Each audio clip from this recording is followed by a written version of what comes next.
The beginnings of a fairy tale revolution, the Brothers Grimm. December 20th, 1812. A chilly winter day in Germany that may have seemed unremarkable to many, but on this day, an extraordinary legacy was born. Two brothers, Wilhelm and Jacob Grimm, published a simple collection of 86 folk tales. Little did they know that children's and household tales would ignite a storytelling revolution, one that would reverberate across centuries and continents. Stay with us as we dive into the fascinating history of the Brothers Grimm, uncover why they embarked on their quest to collect folklore, and explore how their efforts changed literature and culture forever. To understand the Grimm's mission, we need to step into the world of early 19th century Germany. At the time, Germany wasn't even a unified country, but a collection of fragmented states under the shadow of Napoleon's sweeping empire. In these turbulent times, nationalism and cultural identity became crucial for survival. For the Grimms, collecting folk tales wasn't just about preserving bedtime stories.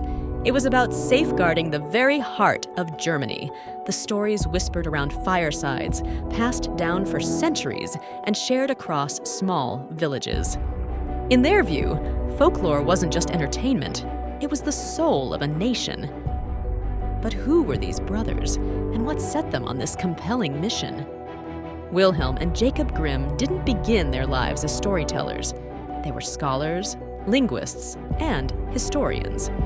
Born in Hanau, Germany, in the late 1700s, the Grimms grew up during a time of great intellectual curiosity. Both brothers attended the University of Marburg, where their studies in law took an unexpected turn. Guided by their mentor, they began exploring the connections between language, culture, and identity. This interest led them down an unusual path, collecting the folk tales of Germany. The Grimms were not the inventors of these stories, but they became their preservers. They realized folklore had been passed orally from generation to generation, making it vulnerable to being forgotten as modernization crept into society. Their mission was clear: record these stories before they faded into obscurity. The culmination of their efforts was the publication of the first edition of Children's and Household Tales on December 20th, 1812. This work was not lavish or grand, but modest. 86 raw and unpolished tales scribbled down from the words of peasants, travelers, and everyday individuals. What made this day so important? It marked the first time anyone attempted to archive and publish Germany's oral storytelling tradition. The timing was perfect. Audiences enthralled by Romanticism, a movement that idealized nature, myth, and the past, found themselves swept up in these tales. But these weren't the familiar stories we know today. Far from the sanitized Disney versions, these tales were dark, gritty, and full of tragedy. Imagine a Cinderella, where vengeance is served as birds peck out the stepsister's eyes, or a Snow White, where the evil queen is forced to dance to death in red-hot iron shoes. These were not children's bedtime stories, not yet. You might wonder, why take on something as unassuming as folk tales? After all, Europe had been telling stories for millennia. For the Grimms, collecting these tales was more than a scholarly exercise. It was an act of cultural preservation. They believed the essence of Germany resided in its folklore, and these stories were treasures that could be passed down, just as language and traditions had been.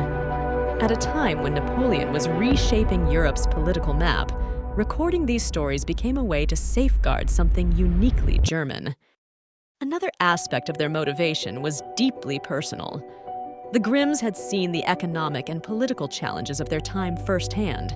Living modestly and facing financial struggles, recording these stories gave them a sense of purpose, as though they were piecing together the fragments of a shared culture.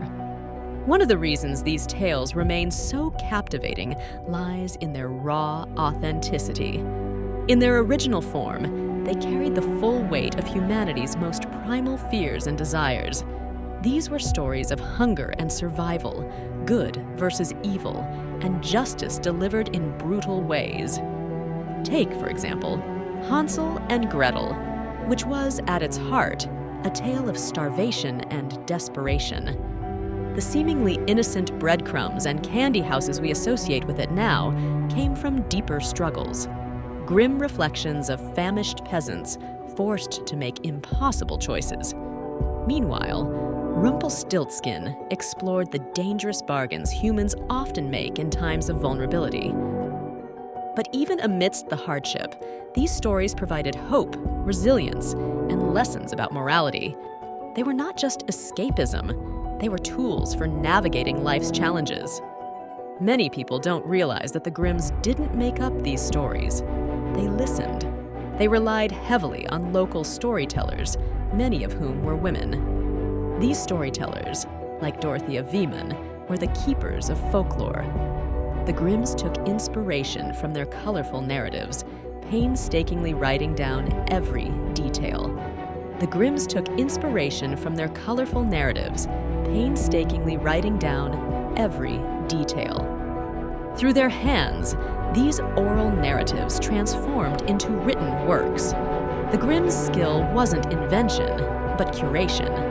However, as they recorded the tales, they also subtly modified them, injecting their own interpretations and ensuring the stories resonated with a changing audience.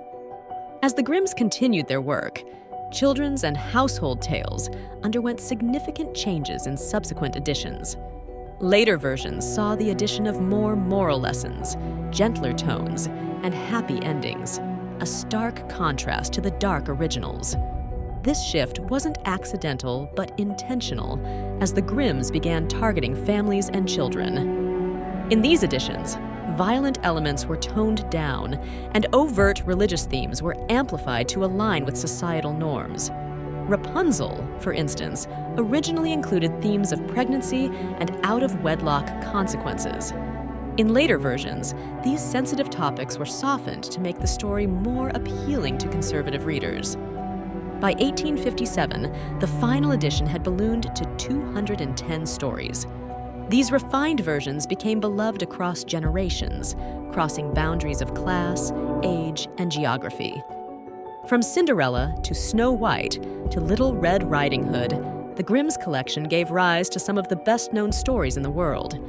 But why have these tales endured for over 2 centuries? The answer lies in their universal themes.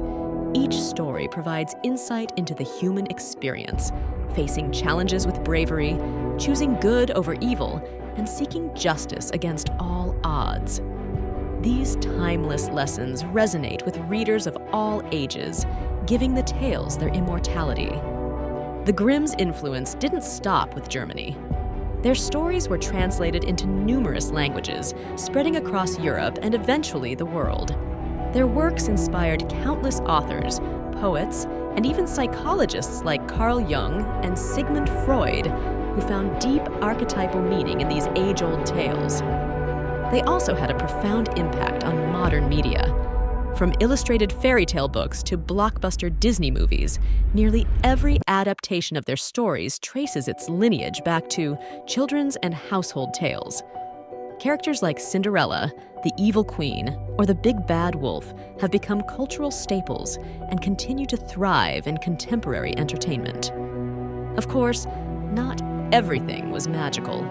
There's a more unsettling side to their stories, a reflection of the harsh realities they were born from.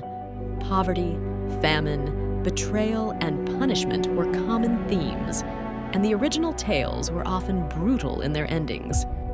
For instance, in The Robber Bridegroom, a young bride-to-be discovers that her future husband is a murderer. She witnesses a gruesome act of cannibalism and must outwit him to escape certain death. These narratives didn't shy away from the frightening or grotesque. Instead, they embraced them as part of life's harsh truths. While the Grimms are most famous for their collection of fairy tales, they were also trailblazing linguists. Their work on the Grimm's Law identified fundamental patterns in the evolution of Indo-European languages, shaping modern linguistics. This reflects just how deeply their passion for stories and language intertwined in their lives. That historic December day in 1812 marked the beginning of something much larger than two German scholars could have imagined. It wasn't just the publication of a book. It was the preservation of cultural identity, the creation of a literary movement, and the foundation of tales that continue to inspire the world.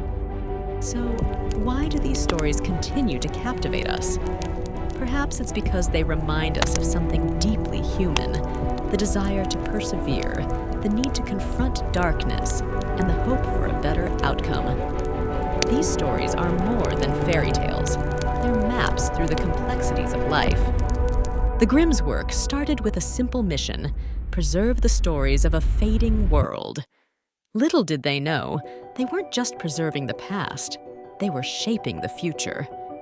As we look back on that cold December day in 1812, we see that it wasn't just the publication date of a book.